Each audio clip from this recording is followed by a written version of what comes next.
कश्मीर में एक बार फिर आतंकियों ने मासूम लोगों को निशाना बना लिया है। इस बार आतंकियों की गोलियों का शिकार बने छत्तीसगढ़ के दो मजदूर जो अपने घर से हजारों किलोमीटर दूर सिर्फ 2 वक्त की रोटी कमाने गए थे। उनके साथ इस पूरी वारदात को अंजाम दिया गया। कुलगाम में ईंट भट्टे पर काम कर रहे इन दोनों मजदूरों से पहले उनका नाम पूछा गया और फिर बेहद ही करीब से गोली मार दी गई। दोनों की फिलहाल मौत हो गई है। हमले की जिम्मेदारी टीआरएफ ने ले ली है और आगे भी ऐसे हमलों की धमकी दे दी है। सवाल यह है कि आखिर बेगुनाह मजदूर ही आतंकियों के निशाने पर क्यों हैं? क्या पीओके में हो रहे विरोध प्रदर्शनों से ध्यान भटकाने के लिए इस पूरी साजिश को अंजाम दिया गया? आखिर क्या है पूरा मामला, हम बात करेंगे इस वीडियो में। नमस्कार, मेरा नाम है साक्षी पांडे और आप देख रहे हैं एयर नाउ। दरअसल आतंकियों ने एक बार फिर कायराना हरकत करते हुए शुक्रवार को जम्मू कश्मीर के कुलगाम में ईंट भट्टे पर काम करने वाले छत्तीसगढ़ के 2 मजदूरों को गोली मार दी। हमले में दोनों मजदूरों की मौत हो गई। वहीं हमले के बाद भाग निकले आतंकियों को पकड़ने के लिए सुरक्षा बलों ने आसपास के इलाकों में घेराबंदी कर तलाशी भी की और वो ऑपरेशन जो है वो अभी भी जारी है, सर्च ऑपरेशन।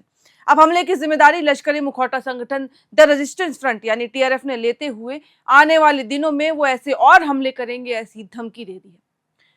पूरा मामला क्या था? शुक्रवार रात करीब 8:15 कुलगाम के केलम क्षेत्र में दो आतंकी एक ईंट भट्टा 77 पर आ धमके। आतंकियों ने वहां काम करने वाले दोनों मजदूरों से पहले उनका नाम पूछा और फिर उन पर नजदीक से गोलियां चला दी। दोनों मजदूर वहीं पास ही किराए के मकान पे रहते थे। गोली लगने से दोनों जमीन पर गिर पड़े और उन्हें मरा समझकर आतंकी वहां से भाग निकले। आतंकियों के जाने के बाद खून से लथपथ मजदूरों को उनके साथियों ने स्थानीय लोगों की मदद से अनंतनाग के मेडिकल कॉलेज अस्पताल पहुंचाया, जहां डॉक्टरों ने घायल मजदूर दीपक रात्रे को उसी वक्त मृत घोषित कर दिया, जबकि दूसरे घायल मजदूर भूपेंद्र पुत्र दशरथ को भी देर रात मृत घोषित कर दिया गया। देर रात भूपेंद्र को बेहतर इलाज के लिए श्रीनगर में शेरे कश्मीर अस्पताल रेफर किया गया था। दीपक की छाती और भूपेंद्र के पेट में गोलियां लगी थी। अब मैं आपको बता दूं कि इस पूरे में कश्मीर में 9 दिन में यह दूसरा टारगेट हमला है। इससे पहले आतंकियों ने अनंतनाग के लाल चौक क्षेत्र में 22 जुलाई को श्री अमरनाथ यात्रा ड्यूटी पर तैनात पुलिसकर्मी की गोलियां मारकर हत्या कर दी थी। वहीं पिछले साल 22 अप्रैल को पहलगाम हमले के बाद इस वर्ष ये दूसरा बड़ा हमला इसीलिए भी देखा गया क्योंकि इस वक्त भी जो मजदूरों को मारा गया तो नाम पूछ के मारा गया। वहीं सुरक्षा विशेषज्ञों का कहना है कि पाकिस्तान अधिकृत कश्मीर यानी पीओके में बढ़ते विरोध प्रदर्शन से ध्यान हटाने के लिए यह ऐसा हमला किया गया। स्टार्टिंग रिपोर्ट में तो ये कहा जा रहा है कि आतंकियों ने सूर्यास्त यानी कि सनसेट बाद प्रवासी मजदूरों पर फायरिंग की और अंधेरे का फायदा उठाकर वहां से भाग गए।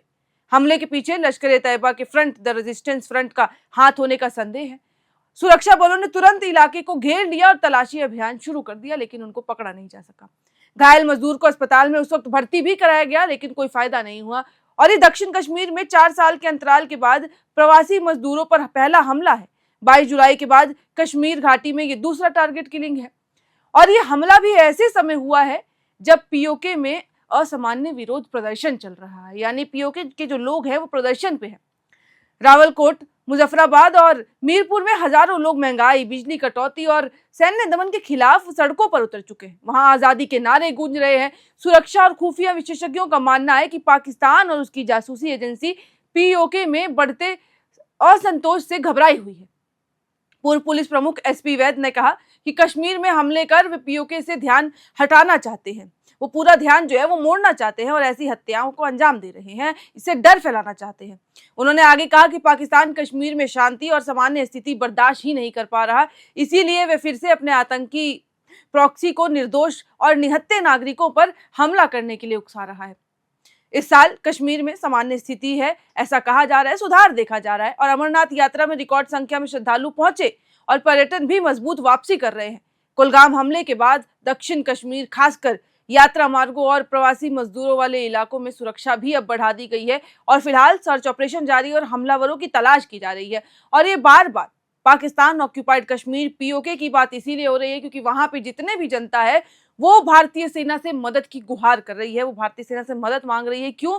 क्योंकि वो वहां से अब असंतोष उनको बस सामने मिल रहा है, उनको खुशी नहीं है जहां पे वो रह रहे हैं, उनको आज़ादी चाहिए और आज़ादी के नारे उनके जुबान से भी सुनाई दे रहे हैं और वो जो एक्शन कर रहे हैं, वो जो प्रदर्शन कर रहे हैं, सड़क पर उतर गए, उसमें भी नजर आ रहे हैं। अभी बीते ही कुछ दिनों पहले मैंने वीडियो भी वायरल हो रहा था जहाँ पे जो पीओके के लोग हैं वो भारतीय सेना, इंडियन आर्मी से बाकायदा मदद मांग रहे हैं कि वो वहां से उनको आज़ाद करा दे, कि जो पाकिस्तान है उससे उनको आज़ादी दिला दे। और फिलहाल पाकिस्तान कहीं ना कहीं वो पूरा ध्यान भटकाने की कोशिश कर रहा है और इसीलिए ऐसे आतंकी हमलों को वो अंजाम दे रहा है। और फिलहाल उन्होंने धमकी भी दे दी है कि आने वाले समय में ऐसी और भी आतंकी हमले मिल सकते हैं देखने को।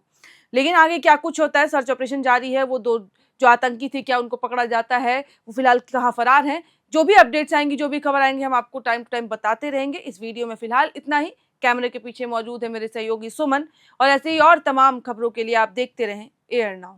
FRP pressure vessels are made using fiber-reinforced plastic, a powerful combination of high-strength glass fibers and corrosion-resistant resin. At Duraplast, we manufacture these vessels using advanced filament winding technology. Layer by layer, resin-coated glass fibers are precisely wound over a rotating mold, creating a structure that is lightweight, high-strength, and built to handle pressure. The result? Superior corrosion resistance, longer lifespan, lower maintenance costs for industries that demand performance without compromise. For customized FRP pressure vessel solutions,